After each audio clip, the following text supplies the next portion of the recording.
Olá, sejam bem-vindos ao programa Aqui Cê Pode. Um espaço pra gente bater papo, ouvir histórias e se divertir muito, afinal de contas, você já sabe, né? Aqui tudo pode.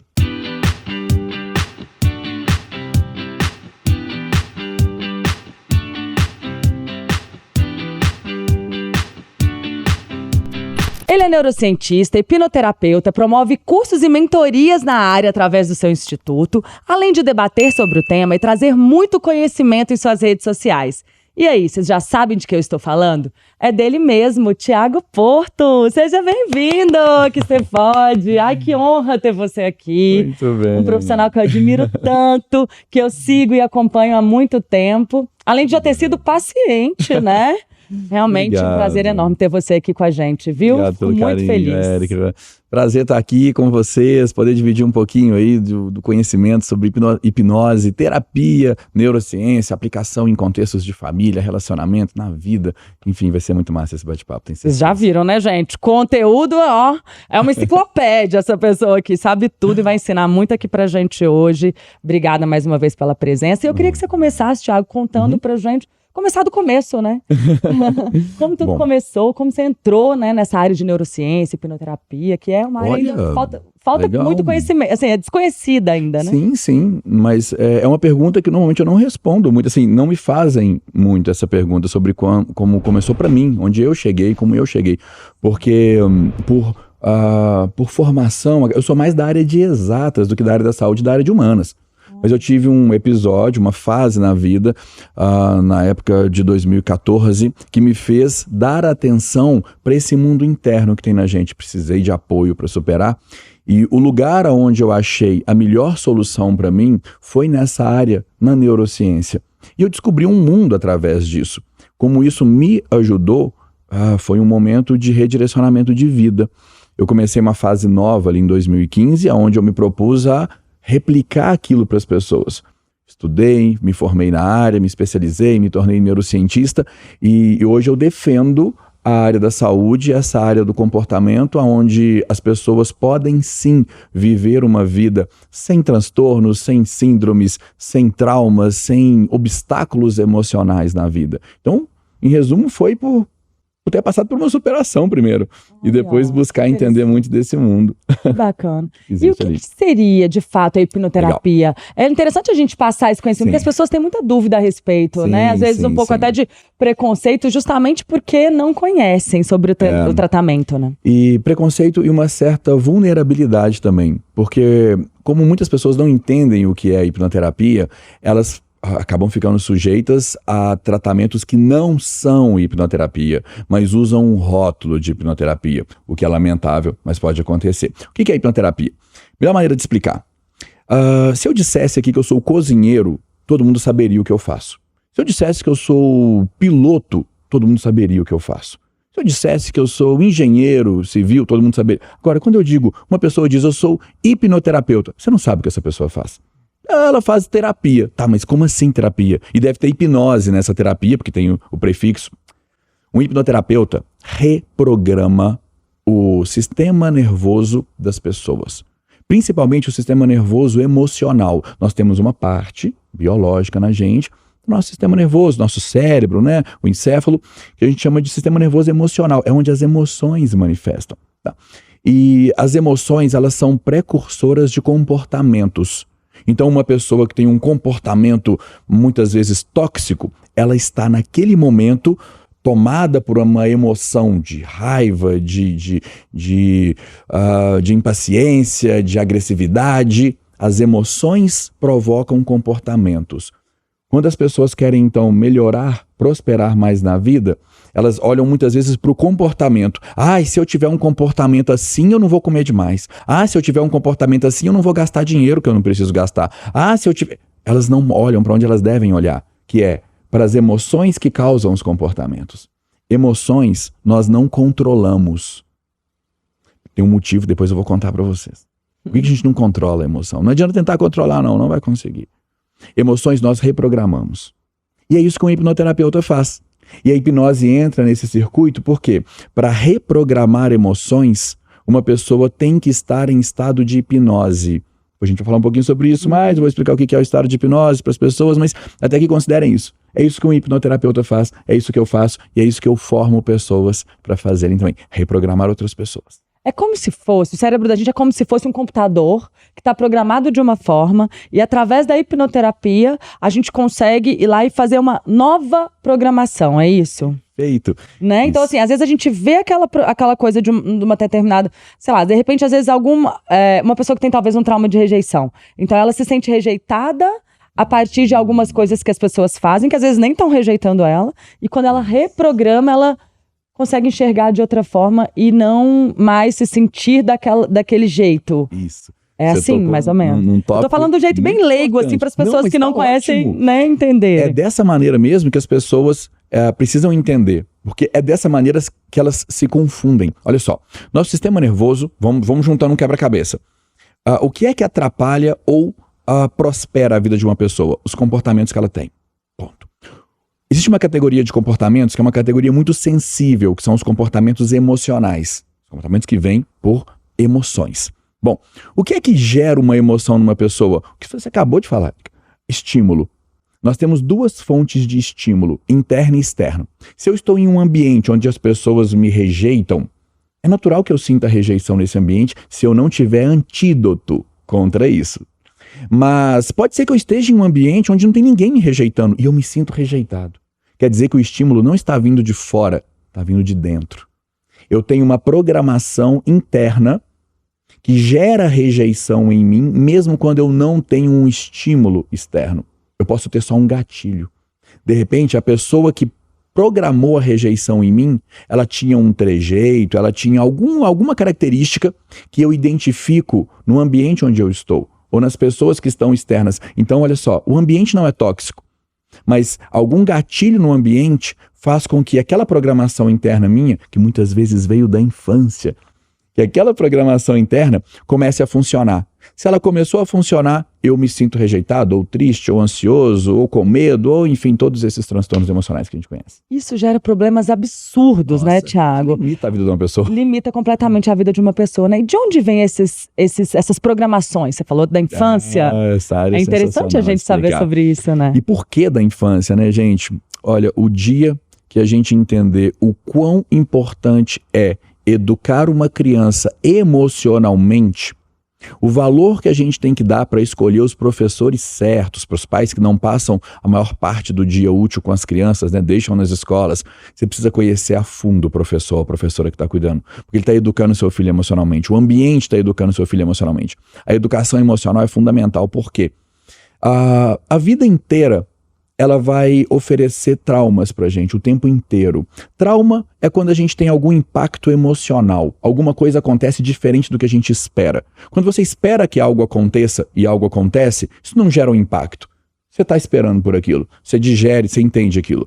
Agora, quando algo acontece e gera uma reação emocional que você não estava preparado para acontecer, isso é um impacto emocional, isso é um trauma. A infância, ela é lotada desses episódios de trauma. Assim como a vida adulta, Érico, olha que curioso. Por que uma criança ela traumatiza mais do que um adulto? Porque ela tem menos resistência emocional. À medida em que nós vamos crescendo, a gente vai desenvolvendo uma certa saturação. Uma criança, por exemplo, que cai de uma bicicleta, aquela sensação de cair da bicicleta, ou de ver as pessoas ali, os coleguinhas rindo dela, é uma reação mais forte do que um adulto caindo de uma bicicleta e vendo os colegas. Um adulto levanta, sacode a poeira, sobe na bicicleta e continua ali o caminho dele, a trilha ali, o percurso que ele está fazendo. Uma criança paralisa nessa hora. Porque muitas vezes aquela descarga emocional... detalhe, vamos deixar um pouco científico aqui, tá, gente? Nosso bate-papo, ó. Descarga emocional, na verdade, se chama descarga hormonal e descarga de neurotransmissores. Esses nomes que a gente tem, felicidade, alegria, tristeza, são rótulos, tá? O que é que realmente está acontecendo dentro de uma pessoa feliz? Ela está com uma descarga hormonal ou de neurotransmissores que caracteriza aquele estado. Então, voltando para a criança. A criança, ela não sabe lidar com essas descargas ainda. Ela não tem maturidade. O sistema nervoso dela não tem maturidade com isso. Então, nossa, eu estou sentindo uma vergonha. Eu nunca senti essa vergonha antes. Trauma. Adulto, eu estou sentindo essa vergonha. Mas eu já conheço essa vergonha. Eu já passei por essa vergonha em outros momentos. Eu já digeri essa vergonha antes. você não tem um trauma naquele momento. Então por isso que criança é tão marcada com traumas. Qualquer bobeirinha gera um trauma numa criança. É como se fosse uma esponja, né? Ela absorve muito, O tempo né? inteiro ela está aprendendo, ela é uma programação, ela é um papel em branco. As únicas programações que uma criança traz quando ela nasce são programações instintivas, praticamente sobrevivência. Programações funcionais, sociais, relacionais, isso tudo vai ser aprendido. Até programações motoras, a criança não sabe nem andar. Ela vai programar o sistema nervoso dela, o cérebro dela todinho ao longo da vida, e a programação emocional depende da educação emocional que ela vai receber. E tem pessoas que, por causa de muitos traumas, elas não conseguem passar da infância e levam essa infância para a idade adulta? Muito bem, doutora Érica. Olha, essa pergunta é uma das mais polêmicas que tem. Mais polêmicas, porque isso acontece demais. Vou te dizer o seguinte, em resumo, esse assunto é longo. Existem 3 grandes fases da nossa vida que, cronologicamente e biologicamente, a gente é condicionado a passar por elas. A primeira fase é a fase onde cuidam de mim. É intuitivo, né? É a fase da infância. Eu não preciso fazer minha mamadeira, eu não preciso trocar minha fralda, eu não preciso fazer minha matrícula na escolinha, eu não preciso trocar de roupa, eu não preciso lavar minha roupa. Não. Durante a infância, alguém cuida de mim. Essa é a primeira fase. Depois tem a segunda, que é a fase onde eu cuido de mim. Nessa fase, eu me desapego dos pais e começo a criar independência funcional e emocional. E a terceira fase, eu cuido de alguém, que é a família, a fase da família. Então essas 3 grandes fases, elas precisam ser conquistadas com a superação da fase anterior. Pouca gente consegue fazer isso, porque não tem educação emocional. Quando você passa para a fase seguinte, e olha, passar para a fase seguinte é compulsório, seu corpo vai passar. Por exemplo, uma das características da segunda fase, que é onde eu cuido de mim, é o amadurecimento do eixo hormonal, o eixo endócrino de uma pessoa. Então nosso corpo começa a produzir hormônios que não produzia na infância, funções mudam no nosso corpo, você vai amadurecer fisiologicamente, quer você queira ou não. Agora, amadurecer psicologicamente e emocionalmente depende de estímulo. Tem muita gente que está na terceira fase cronologicamente, mas emocionalmente está vivendo a primeira. Como é que a gente sabe disso? As pessoas não desenvolveram a competência de tomar decisão, por exemplo. Essa competência ela é desenvolvida na segunda fase. Agora, eu decido o que eu quero.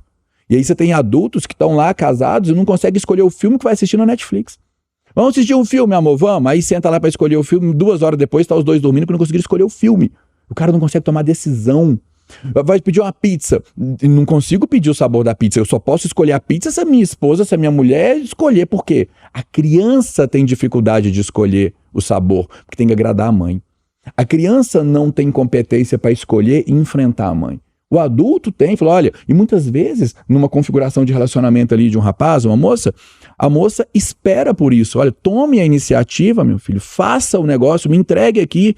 E o cara não consegue, porque, mas e se eu desagradar ela? Ela não é sua mãe, ela é sua companheira, é outro papel. Então, quando a pessoa ela não resolve as coisas que tem que resolver na fase correta, deixa isso passar para as fases seguintes, você vai acumulando uma avalanche e deixa de desenvolver o que deveria ser desenvolvido na fase seguinte. E às vezes nem consegue mudar de fase, né? Porque a gente vê aí pessoas com uma idade avançada que ainda moram com os pais porque ainda querem ser cuidados pelos pais, não conseguem cortar esse cordão, né? Pessoas que às vezes já passaram da idade, que têm às vezes vontade de casar e não conseguem porque não conseguem cuidar do outro, então chegaram só na segunda fase de cuidar de si mesmo, enfim, né? Exatamente. Isso atrapalha às vezes até a vida como um todo, né, Thiago? Isso é uma reação em cadeia infinita, tóxica. Isso atrapalha a vida da pessoa, a vida do cônjuge, a vida dos filhos. Imagina criar filhos num ambiente tóxico desse. É repassar o problema para frente. E vou dar uma dica. O que é que faz a transição da primeira para a segunda fase acontecer? 3 lutos. E um deles é o que mais atrapalha. O primeiro luto é o luto do corpo. A criança perde o corpo da criança e começa a receber o corpo do adulto. Nosso corpo muda, pelos, hormônios, as coisas mudam. O luto do brinquedo. A criança para de gostar do brinquedo, né, da criança e começa a gostar de brinquedos que são mais jovens, depois se tornarão adultos. Uma dica, o brinquedo da criança, ele vai se transpor para se tornar o estudo para o adolescente e o trabalho para o adulto. Um adulto, ele tem que se sentir realizado no trabalho, assim como uma criança se sente realizada brincando, porque ele entende que o trabalho vai trazer a realização do propósito e vai prover a prosperidade financeira dele. Um adulto que não é feliz no trabalho é equivalente a uma criança que ganhou uma meia de Natal da avó ou da tia, e ela queria um brinquedo, e agora ela tá sorrindo para aquela meia ali, fingindo que ela tá gostando, mas ela não está gostando. Então entender a lidar com essas transições. E aqui é a maior pegadinha, o luto dos pais. É importante, metaforicamente, deixar os pais morrerem, deixar os pais para trás e para seguir a sua vida com independência. Quando a gente vê uma pessoa, como você disse, Érica, vivendo uma vida adulta, mas morando na casa dos pais ainda, ou tem uns que são engraçados, Érica, eles falam, não, mas eu saí da casa dos meus pais, Thiago, mas eu lavo a roupa na casa da minha mãe, ela que lava a roupa pra mim. Meu pai ainda me dá uma mesada. Não, mesada não, Thiago, é uma ajuda de custo. Meu pai me dá uma ajudinha de custo aqui, de vez em quando, que eu preciso pagar umas contas e tudo mais. Eu almoço lá todos os dias, inclusive final de semana. Tudo é na casa dos meus. Você tá dormindo fora. Você ainda tá dentro da casa dos seus pais. Sim. Você não saiu da casa dos seus pais. Então você não sabe o que é vivenciar a independência. Imagina um problema disso, velho. Essa pessoa, de repente, resolve constituir família, porque o corpo tá pedindo, a demanda tá... Agora eu tenho família. Você acabou de sair da casa dos seus pais e você foi para sua família. Aquela mulher, usando como referência aqui um rapaz, ela não é sua companheira, ela é sua mãe.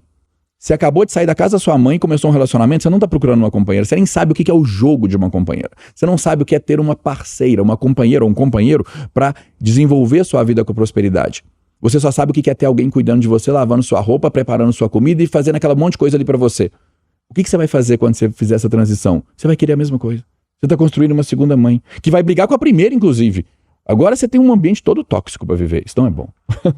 Incrível. E como é uma realidade frequente na vida da maioria das pessoas, né? E isso pode ser tratado na hipnose. Além dessas emoções, o que mais? Depressão. Explica um pouquinho, assim, sobre os tipos de tratamentos que podem ser... Quer dizer, os tipos de problemas que podem ser tratados, né? Todo tipo de transtorno emocional, tá? São a grande maioria dos problemas das pessoas. A gente tem um tipo de transtorno que é chamado de estrutural, são os famosos transtornos psiquiátricos aí, e nós temos transtornos que são emocionais, que são esses nomes mais comuns. Thiago, eu tenho uma fobia, uma compulsão. Todos esses transtornos, uma depressão, uma ansiedade, eles são sistemas de equalização de conflito. O que é isso? Pra gente entender, até para saber pedir ajuda quando for pedir. Sempre que a gente passa por um trauma, aquele impacto emocional, aquele impacto ele vai passar por um ciclo. A primeira coisa que acontece é o momento do evento. Você está dentro do evento, é um momento ali de choque. Depois desse momento, você tem um momento pós-traumático. Depois você tem um momento de fixação. Aquele trauma, se ele for reforçado, ele vai fixar em você. Agora você tem uma resposta àquele estímulo. Se alguém discorda de mim, eu fico com raiva. Mas por que eu fico? Porque fixou. Teve tanta gente discordando de mim e eu reagi com raiva tantas vezes que aquilo fixou em mim agora. Isso vai virando um transtorno. Depois da fixação, eu tenho um período de inflamação, onde isso começa a trazer uma resposta maior do que o estímulo. O período de contaminação, aonde nós estou dando uma aula, vou emitir certificado para a turma que estiver assistindo esse podcast aqui, gente. Ó, vocês estão tendo uma aula, é uma aula que muita gente que está atuando na área da saúde não conhece, hein? Então cola com a gente aí. Olha só, depois da área de inflamação, da fase de inflamação, você tem a fase de contaminação, que é quando você tem o corpo somatizando alguma doença, você tem outras áreas da vida sendo afetadas e depois você tem um período de transtorno. O transtorno, que é onde você perguntou, é quando o problema tem vida própria. Então, de onde que o transtorno vem? Ele vem desse ciclo. Coisas aconteceram anteriores a ele. A gente precisa refazer esse caminho para entender de onde está vindo o transtorno. E na grande maioria das vezes, uma curiosidade. Os transtornos, eles são sistemas de equalização. Tem uma dor interna, tem uma criança. O que é uma criança interna? É um circuito infantil, cérebro, ok? O circuito, ele recebeu uma programação traumática, que se transformou numa traumatização na infância, e esse circuito, ele está inflamado, ele está consumindo glicose, oxigênio, ele está ali inflamado dentro do sistema nervoso da pessoa. Ele quer parar essa inflamação, então ele arruma um transtorno para equalizar isso. O que é o transtorno da compulsão quando a gente vai analisar por esse ponto de vista? É aquela pessoa que está vivendo dentro dela um trauma de escassez, nossa, eu não tenho o que comer. Ou um trauma de transbordo, nossa, eu estou sendo obrigado a comer coisas que eu não quero. Ou aquela pessoa que está simplesmente passando para, algum transtorno alimentar. Esses dois exemplos são suficientes. E essa pessoa, ela come para aliviar aquele estado. Na hora que ela come, ela resolve temporariamente. A pessoa que está com raiva, na hora que ela briga, ela alivia. A pessoa que está com medo, na hora que ela recorre a um recurso de neutralização do medo, ela alivia. São recursos temporários. O que a hipnoterapia permite? Tratar a causa. entender de onde isso está vindo e reprogramar o sistema nervoso na equação, vamos chamar assim, no momento com as informações do trauma de origem. E aí vem uma grande competência de um profissional em hipnoterapia, para quem for pedir ajuda. A maior competência de um hipnoterapeuta não é saber hipnose. Não é saber fazer esse processo que a gente chama de regressão. É saber um negócio chamado de dessensibilização. Quando nós dessensibilizamos o sistema nervoso de uma pessoa, a gente neutraliza o conflito. Ele não aparece mais. Então, isso é a hipnoterapia. Ela trata qualquer tipo de transtorno emocional, qualquer um. Porque entendemos que eles têm uma origem, ninguém nasce com isso. Se ele tem uma origem, ele tem uma programação de origem. Tudo que um hipnoterapeuta precisa saber fazer é conduzir o paciente mentalmente até aquele ponto, que é uma memória, que é um registro dentro dele, entender o que está acontecendo ali e neutralizar aquele conflito. Dessensibilização. É assim que a hipnoterapia funciona, em resumo.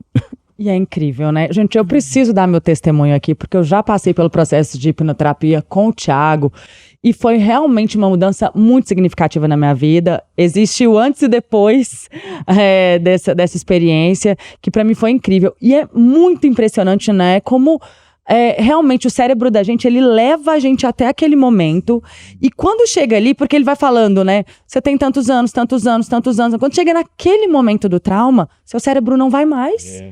É incrível. E você não perde totalmente a consciência, né? Porque é importante a gente falar isso, né? Muito bom. Porque tem muita gente que acha que você sai da sua consciência. Não, você vê tudo.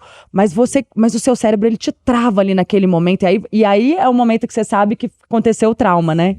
Sim. Então você vem, reprograma aquilo ali, ele faz toda uma ação ali de reprogramação, onde você perdoa, onde você ressignifica aquela situação, né? E aí depois, ele vai voltando. Só que às vezes em algum outro momento, né, Thiago? É incrível isso. Gente, como o cérebro da gente é perfeito, né? E que você passou por aquele momento de trauma de novo, porque às vezes não foi só uma vez, né? Reforço, sim. O cérebro trava de novo ali naquele outro momento. E a gente precisa ressignificar aquilo de novo. Basicamente é isso, né? E é um processo incrível. Orgânico. Eu defendo assim que é o melhor, se não o maior processo real de terapia de uma pessoa. É o processo onde a própria pessoa faz a sua terapia. Porque como você descreveu, se vocês perceberam, gente, num processo desse, o paciente faz a terapia. É o paciente que determina onde é que está o sistema nervoso dele que determina. O problema está aqui. É nessa memória, é nesse episódio. Essa referência da Érica sobre o cérebro travar, né, aponta para isso. Olha, é aqui que está o problema. Quem é que está definindo onde está o problema? Quem é que está apontando? É o paciente. Olha, tem um outro episódio de reforço que precisa ser superado também. E para ser superado tem que ser com um processo de perdão, ou um processo de ressensibilização, de dessensibilização, enfim, seja como for, de ressignificação. Como é que eu vou... É o próprio paciente que determina. O terapeuta, ele só guia o processo. Então isso torna o processo muito mais legítimo. Porque é o paciente que está fazendo. Não tem alguém, um agente externo, determinando o que tem que ser feito. Você tem que passar a interpretar isso desse jeito, você tem que passar a interpretar isso do outro jeito, ou aquilo do outro. Não. Inclusive tem uma dica, se você achar legal. Um dos recursos que a gente usa durante um processo de terapia, hipnoterapia, são recursos orgânicos de digestão de traumas. E esses recursos orgânicos, eles podem ser usados fora da hipnoterapia. Papais, mamães, titios, avós, educadores que estiverem assistindo a gente aqui, olha, ou futuros papais, se dominarem isso aqui, essa dica, isso pode mudar todo o jogo da família deles. Caneta e papel na mão, sério? Gente. Vamos lá, vou contar então. Olha só, gente. Um processo orgânico do sistema nervoso para digestão de traumas. Chorar. Simples, né? Chorar. Criança chora muito, gente. Demais, né? O tempo inteiro a criança está digerindo o trauma. Caiu, impacto emocional, ela vai chorar, vai digerir. Como é que você, papai, mamãe, educador, avô, usa essa informação como uma informação relevante? Não atrapalha a criança a chorar, ok? Já viram aqueles pais que viram e falam, não chora não, meu filho. Foi só um pulo, não foi nada demais, não, vem cá, sacode a poeira, vamos embora, não chora não. Você acabou de atrapalhar o processo, você acabou de patrocinar a implantação de um trauma no seu filho ou naquela criança. Deixa chorar, permita que chore, estimule que chore. O choro, ele digere aquele circuito que recebeu o impacto emocional. Desabafo. Segundo método sensacional. A gente usa isso durante a terapia, durante a hipnose, quando a gente ativa aquele circuito infantil, coloca o paciente para desabafar na poltrona. Isso alivia muito e reorganiza o circuito. De novo, é muito comum. Um jovem passou por um impacto emocional, ele vai querer desabafar. É desabafar do ponto de vista dele, ok? E no ponto de vista dele, ele vai estar certo. Por mais que no seu ponto de vista, papai, mamãe, educador, não, ele não está certo. Não confronta, não critica, não avalia, não analisa, ouve. A famosa escuta ativa. Seu filho, seu sobrinho, seu neto passou por um momento de forte impacto emocional, chama, senta, me fala o que aconteceu. E só escuta. Ou, se possível, se puder, inclusive, apoia. Entendeu? Faça se sentir acolhido. Isso é um processo extremamente útil, aplicável no dia a dia para todo mundo. Inclusive, olha só, sabe onde é que isso aparece muito? Dentro de adultos inflamados. É muito comum ver adultos que estão cronologicamente numa fase adulta, mas ativaram algum conflito infantil ali dentro, terem esse comportamento. Começa a querer chorar, começa a querer desabafar. E o que o adulto que está de frente ali faz? Confronta. Errado.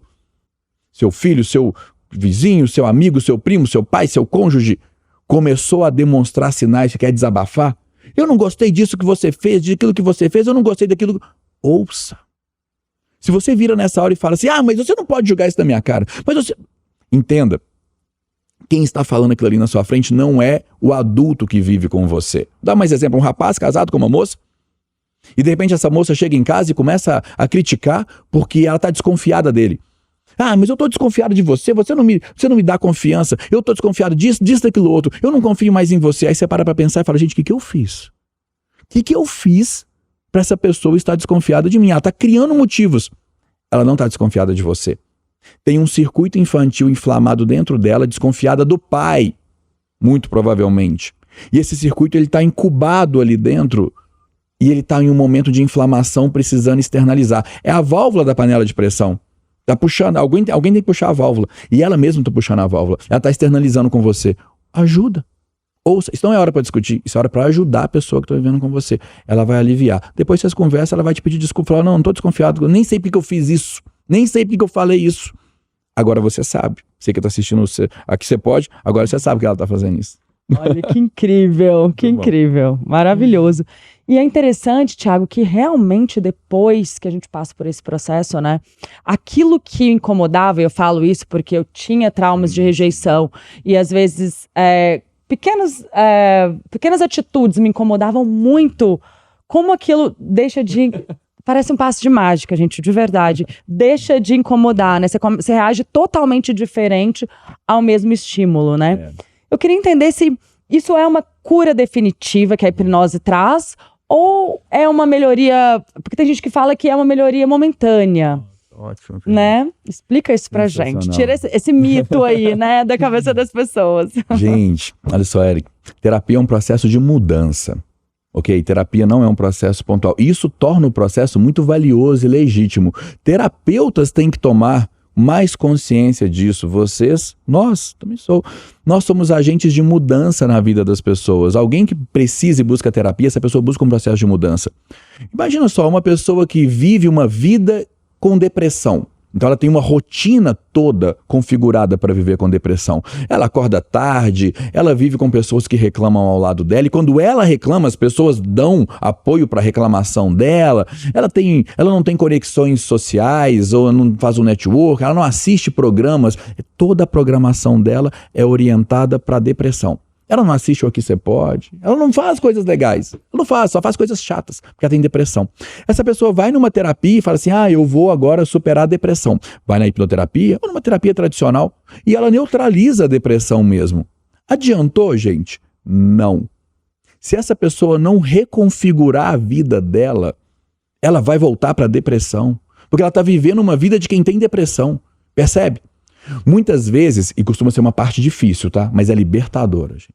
Para uma pessoa que passa por um processo de terapia legítimo, ela precisa rever os ambientes onde ela vive.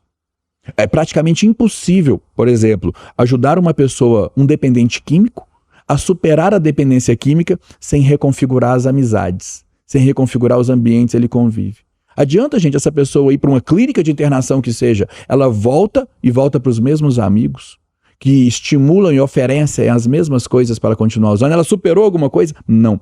Terapia é um processo que vai até a adaptação de contexto. O nome é esse. Então, Thiago, a hipnoterapia resolve tudo, é mágica, é tudo. Não. A Érica você passou por uma adaptação de contexto. E no seu caso, algumas pessoas têm esse tipo de maturidade. É lindo quando acontece. As pessoas estão prontas para a mudança. Elas já vivem um ambiente próspero, elas já vivem um ambiente adaptado para quem não tem a depressão, não tem a fobia, não tem a baixa autoestima, não tem o medo, não tem a ansiedade. Elas já vivem um ambiente. Essas pessoas só precisam cortar a âncora que está ali na infância travando elas. Elas decolam naquele momento. Só que são poucas. A maioria das pessoas precisa de apoio para isso. E os profissionais têm que saber como apoiar e as pessoas saberem procurar apoio da maneira certa. Então, em resumo, a terapia ela não é só a parte da hipnose, a parte das sugestões, dessa neutralização. A terapia ela vai até a adaptação de contexto. Uma pessoa tem que construir na vida dela a vida que ela realmente quer. E detalhe, não pode ser orientada a um rótulo. Se uma pessoa vira para mim e fala assim, Thiago, eu quero superar a ansiedade, eu quero superar a depressão. Que bom. O que você espera de resultado? Eu não quero ter mais depressão. Falei, não, você não me respondeu, não. Eu perguntei o que você quer de resultado, você falou o que você não quer. Isso é metade da resposta, falta outra metade. O que você não quer depressão, já sei, você tá aqui. Agora eu quero saber o que você quer. Eu quero ser feliz. O que é ser feliz para você? Thiago, é ser feliz. É me sentir feliz. Não vai ter resultado desse jeito, não. A pessoa vira pra mim, Thiago, entendi sua pergunta. Ser feliz pra mim é acordar de manhã e levantar da cama. Quero acordar e levantar, colocar uma música, eu gosto de música. Vou colocar uma música de manhã, vou abrir a janela, vou ver o sol nascendo, vou dar bom dia pras pessoas, vou fazer meu café, eu gosto do cheiro do café, vou contar caso, vou chegar em casa feliz. Se alguém me atrapalhar no trânsito aqui, eu vou desejar boa viagem pra essa pessoa. A pessoa começa a descrever os comportamentos que ela quer ter. Agora ela sabe pra onde ela tá indo. Agora ela sabe como adaptar o contexto dela depois que a terapia, essa primeira fase da terapia gerar resultado. Porque não adianta, né? Senão acaba sendo uma melhoria momentânea, né? A pessoa passar. volta pro mesmo local, óbvio, com uma mente reprogramada, mas ali, né, a repetição acaba trazendo ela de volta, então, né? Então é todo um processo, né, em torno disso, para que realmente haja a cura e um resultado efetivo, né? Sim. E essa é a parte que talvez a gente possa chamar de bônus numa terapia. O autodesenvolvimento, o crescimento, essa pessoa amadurecer nessas competências dela. Às vezes, Érica, as pessoas acham que querem a mudança, mas elas não querem. Entender o que realmente está acontecendo dentro delas é fundamental. Me vem em mente aqui agora, por exemplo, um caso. Eu trato casais no dia a dia. A predominância dos meus pacientes são de contexto de casais. E vem em mente aqui uma paciente que jurava, Thiago, eu quero a minha mudança. Ela tinha que superar uma traição no relacionamento. Falei, Thiago, eu tô decidido, eu preciso superar essa traição, minha vida não dá mais certo, eu não quero terminar meu relacionamento, eu quero superar essa traição. Só que, na verdade, o sistema que estava operando dentro dela não era um sistema de superação. Ela não queria superar. Inclusive, ela tinha depressão. Ela sofria a depressão como um sistema, como uma maneira de tentar afetar o marido. Ela fazia mal para ela, para tentar fazer o marido se sentir culpado pelo que ele fez, para ele começar a sofrer, para ele ficar em depressão e para ela sentir que a situação foi equalizada. Ela não estava pronta para superar a depressão e superar aquela traição sem que houvesse uma punição para o marido. Internamente ela queria que tivesse uma punição. Ela não estava pronta. Quando eu levava ela para o resultado, eu falei, olha, você está livre. Ela voltava para o problema. Na mesma sessão, dentro da mesma sessão, a gente testa isso dentro de uma sessão, ela voltava para o problema, ela não conseguia. Quando a gente entendeu que esse sistema estava operando dentro dela, ela teve que passar por uma etapa de superação pessoal muito grande. Ela passou e certamente essa etapa de superação vai fazer bem para ela em outras fases da vida dela. Ela se tornou uma pessoa realmente capaz de perdoar alguém sem que essa pessoa que fez mal para ela tivesse que pagar pelo mal que fez. Ela entendeu o que é o perdão da maneira certa para se entender. E aí ela conseguiu passar pela etapa que precisava e seguiu em frente. Mas é um exemplo clássico de alguém que acha que está pronto para a solução, mas não está pronto para a solução. Então pode acontecer da pessoa entrar ali numa sessão de hipnoterapia e não conseguir? Olha, assim, não conseguir chegar ali no trauma, às vezes não conseguir, acontecer algum bloqueio? Como nesse caso? Não, nesse caso não. Não é esse tipo de bloqueio. Ou pelo menos eu vou tomar a liberdade de dizer que depende de quem está conduzindo, ok? Tem um monte de profissionais aí que certamente te responderiam que sim. Tem gente que não entra em hipnose. Tem gente que não acha o trauma. esquece. É gente que tem que estudar um pouco mais. Então, impossível uma pessoa não entrar em hipnose, quando bem conduzida, impossível uma pessoa não encontrar a origem de um trauma dela. Impossível. O que pode acontecer é o seguinte, você vira a chave e a pessoa percebe que aí tem... Peraí, me senti bem, mas eu não estou bem me sentindo bem. Isso é estranho, Thiago. A pessoa fala isso dentro da mesma sessão. Falou, peraí, vamos olhar de novo, tem coisa aí dentro. Tem coisa aí que nós não mapeamos, que não apareceu, que você não me contou. A gente vai ter que descobrir dentro dessa sessão. É aí que a gente descobre. Se eu deixo um paciente desse liberado para ir embora com essa sensação de que, nossa, eu tô me sentindo muito bem, mas é estranho me sentir bem. O paciente não fala, mas é como se ele quisesse dizer assim, é como se eu quisesse voltar pro estado anterior, sabe? É isso que está acontecendo aí dentro. A gente tem que encontrar de onde que isso está vindo. Então tem perguntas, tem uma abordagem técnica que a gente usa para saber se isso ficou ou se isso, né, aconteceu durante uma sessão. E pode acontecer em uma sessão a pessoa curar mais de um trauma ou é um trauma por vez? Olha, trauma, que a gente tem dois, vou precisar ser um pouco mais técnico para te responder, mas é legal que fique uma referência técnica para vocês também. Existe uma palavra que a gente chama que é o trauma, que é um evento. E existe uma coisa chamada de traumatização, que é o problema em si, tá? E tem mais uma palavrinha que é o sintoma da traumatização. Olha que curioso. Uma pessoa que vira e fala, Thiago, eu tenho depressão. A depressão é o sintoma. A depressão não é o problema. Thiago, eu tenho fobia. Isso é a febre. Vamos pegar a saúde biológica? Uma pessoa tem um vírus, uma bactéria ali dentro dela. Esse vírus, ele nem é percebido. A pessoa nem sabe que tem um vírus dentro dela. Se ele não começar a produzir sintomas, a pessoa não sabe que tem. Se ele não começar a prejudicar essa pessoa lá dentro, ela não sabe que tem um vírus, uma bactéria, uma infecção, uma inflamação ali dentro acontecendo. As pessoas só percebem os sintomas. É a mesma coisa. A pessoa não sabe que tem um trauma dentro dela. E não sabe que tem uma traumatização ali dentro. Até que esse processo comece a gerar sintomas. Sintomas são os transtornos. Podemos fazer uma leitura assim. Então, quando a pessoa vira e fala, Thiago, olha só, o que eu vou resolver numa sessão? Eu vou resolver tudo? Não. Você vai resolver uma coisa que a gente chama de trilha terapêutica. Você vai resolver uma trilha. Você vai resolver uma traumatização, um processo de traumatização que pode ter vários traumas envolvidos. E sempre tem, tá? A gente sempre tem vários traumas em uma traumatização. Você tem pelo menos um trauma de origem e traumas de reforço. Tudo isso é resolvido em uma abordagem. Agora, eu tenho uma traumatização sendo atacada, sendo terapeutizada, vários sintomas vários traumas que para mim nem fazem diferença. Tirei 1000 vírus de dentro de você. Fez diferença nenhuma para mim. Eu quero saber quantos sintomas nós vamos resolver.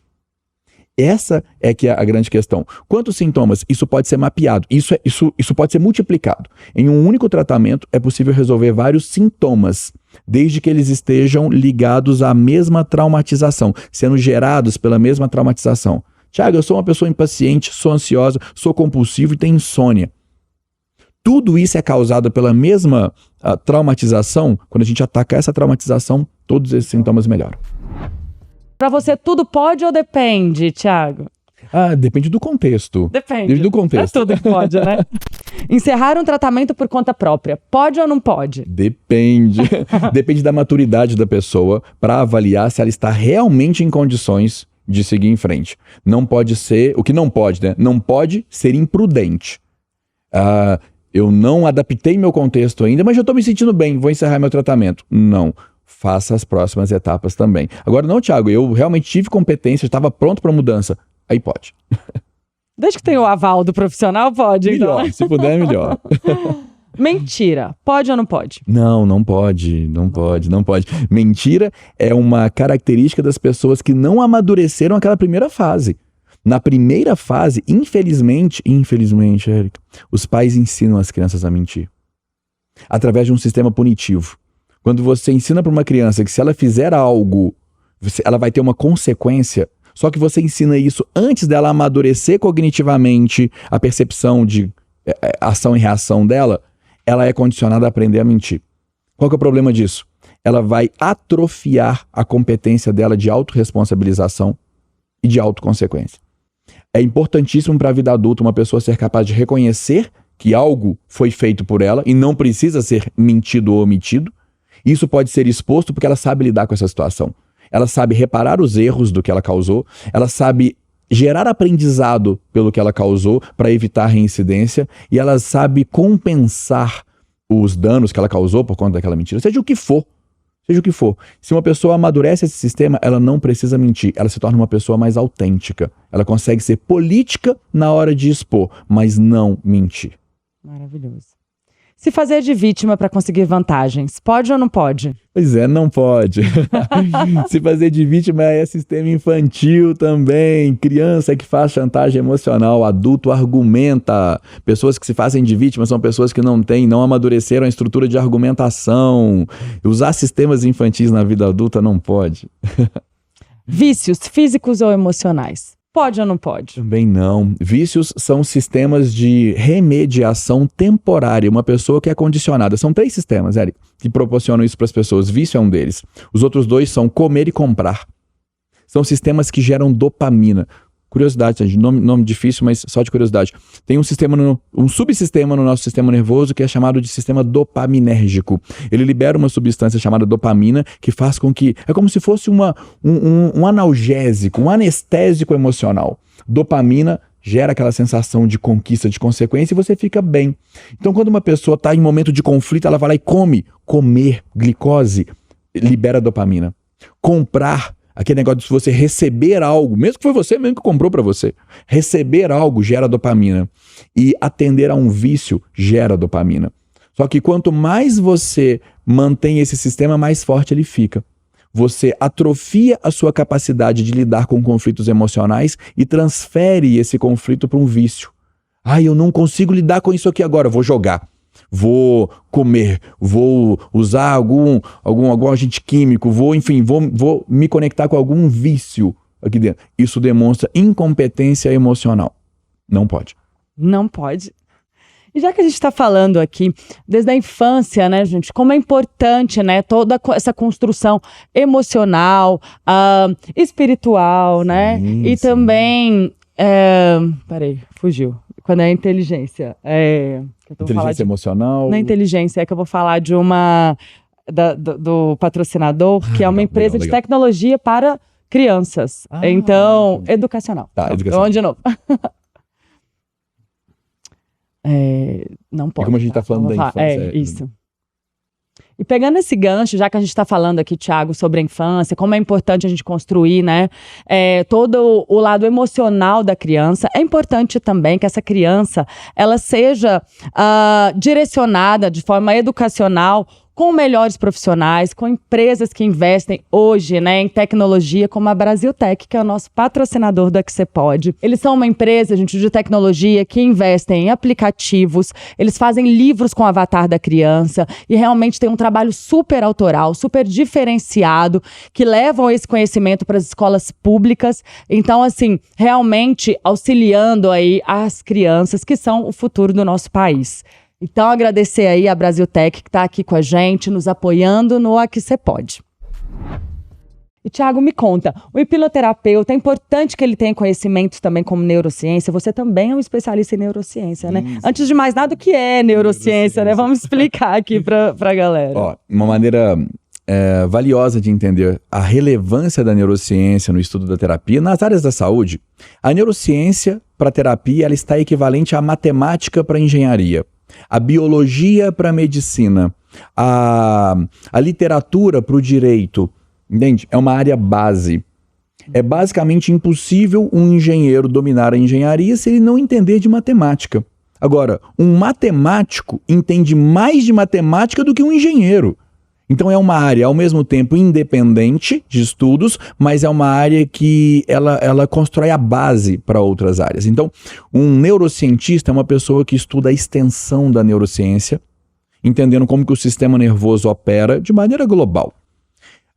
No meu caso, eu especializei em neurociência para terapias. Então eu sei contextualizar para terapeutas e para pacientes de terapia qual é a utilidade, qual é a relevância, como é que funciona um trauma. Porque se alguém perguntasse assim, Érica, Thiago, aonde é que está o meu trauma? Em que parte do meu corpo está o meu trauma? Meu trauma está em mim? Qual é o órgão que eu precisaria fazer transplante, sei lá, para eu não ter mais esse trauma? Não tem jeito, é o seu cérebro. É o seu sistema nervoso central, é o encéfalo, aquela parte que fica dentro da nossa caixa craniana. Não dá para fazer um transplante desse negócio. Então, você precisa aprender a lidar com isso e conviver. Então, está no seu corpo a programação desse trauma, ou dos comportamentos, ou dos vícios, ou disso tudo aqui, está programado em você. E a neurociência, para terapia, ela vai explicar como é que esse negócio se instala, como é que esse trauma, essa traumatização sobrevive em uma pessoa, como é que ela é alimentada, o que ela quer, como é que ela influencia outros sistemas, como é que ela molda as pessoas. Então, eu defendo que é fundamental para um terapeuta, para um profissional da saúde, tá, gente? Mas terapeuta que é o nosso tema aqui. Para um terapeuta dominar a neurociência, ou pelo menos a área da neurociência que se propõe a explicar como que uma terapia funciona. Isso dá a condição de uma pessoa entender que um processo terapêutico é um processo de reprogramação do sistema nervoso de uma pessoa. Sim. E a neurociência é esse estudo sobre essas programações. Então você precisa ter esse conhecimento para se destacar, né? Dentro sim. Na verdade, para conseguir atuar, né, dentro de qualquer área de terapia. Eu diria que se uma pessoa... porque assim, infelizmente, Érica, eu tenho que dizer que as escolas, as faculdades, as graduações, as especializações na área da saúde, em terapia, elas não têm uma carga horária e uma cadeira relevante sobre neurociência para ensinar. Lá no Instituto eu recebo alunos formados na área da saúde que não têm noção do que são os neurotransmissores, da relevância, do que eles estão... E por que eles precisam saber disso? Como que se reprograma o sistema nervoso de uma pessoa? Não adianta falar. Por exemplo, lembra daquele ciclo do trauma que eu falei? Que a pessoa tem etapas ali onde a hipnoterapia não é a melhor ferramenta. E eu só vou dominar isso se eu entender a neurociência.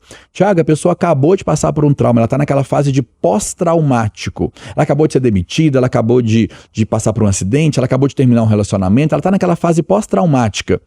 A hipnoterapia vai ajudá-la? Pouco. Sabe quem ela precisa? Um psicólogo nessa hora. Só que as pessoas não procuram.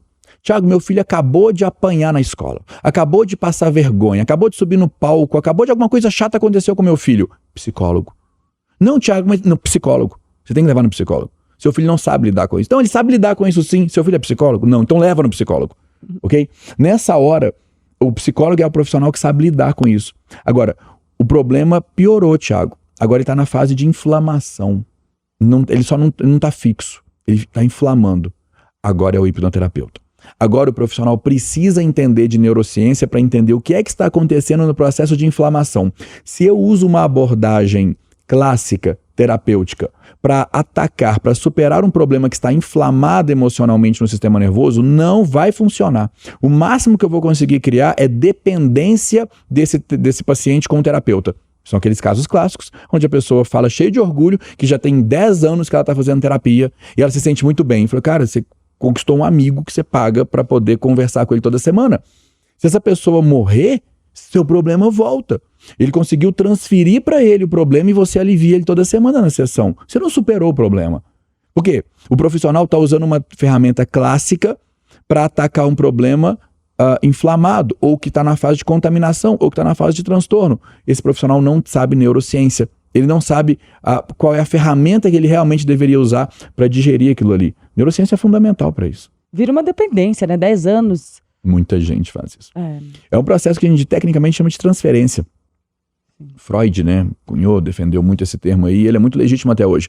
São profissionais que têm a competência de transferir para eles a manifestação dos traumas, né, dos transtornos dos pacientes. Então o paciente consegue externalizar dentro do consultório, e é como se o consultório terapêutico virasse a válvula da panela de pressão. Se você tira o terapeuta do circuito dessa pessoa, essa pessoa fica sem a válvula, a panela explode. Então você tem uma relação de tratamento ali, não, você tem uma relação de dependência instalada. Tratamento é quando a pessoa supera e consegue viver com ela própria, sem depender de alguém para ficar fazendo esses curativos emocionais. Incrível, né, gente? Quanto conhecimento aqui hoje, né? Você dá cursos também lá no seu instituto, conta um pouquinho pra gente, também faz atendimentos. Sim, eu dediquei essa área da minha vida a multiplicar esse conhecimento. Gente, então eu tenho um instituto e a gente provê uma especialização com reconhecimento internacional, inclusive, em uma academia de neurociência. Então tem uma certificação dos profissionais da saúde ou profissionais que querem entrar nessa área terapêutica. Uma curiosidade, tá, gente?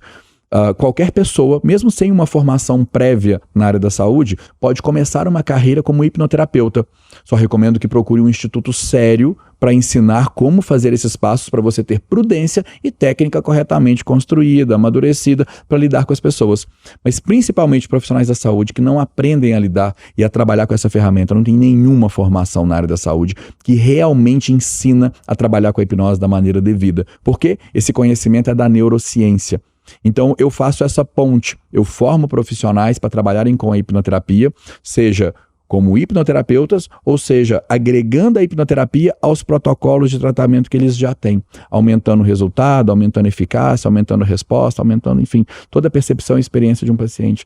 Então faz parte do meu dia a dia. E fica aqui em Belo Horizonte, Instituto Versace. Instituto Versace, tem o site, tem a gente lá. Mas o melhor lugar para localizar é através do meu Instagram. Depois eu deixo aqui também o contato. Que é incrível, tá, gente? O Instagram dele vale a pena seguir, acompanhar, porque ali ele traz muito conteúdo. Eu sigo o Thiago, acompanho muito, aprendo muito ali, porque você tá sempre trazendo novidades pra gente, sempre trazendo um conteúdo que é muito rico, né, Thiago? Obrigado por isso. E me conta.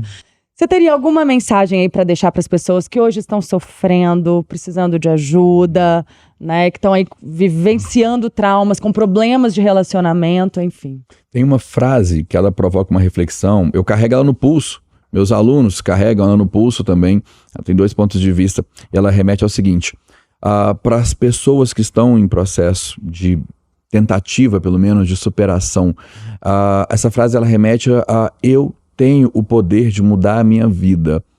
E os profissionais que estudam comigo, se tornam mentorados, alunos, nós só conjugamos isso na pessoa de falar, eu tenho o poder de mudar vidas. Então todos nós somos agentes o tempo inteiro de mudar a nossa vida e de mudar a vida das outras pessoas. Isso já vai acontecer.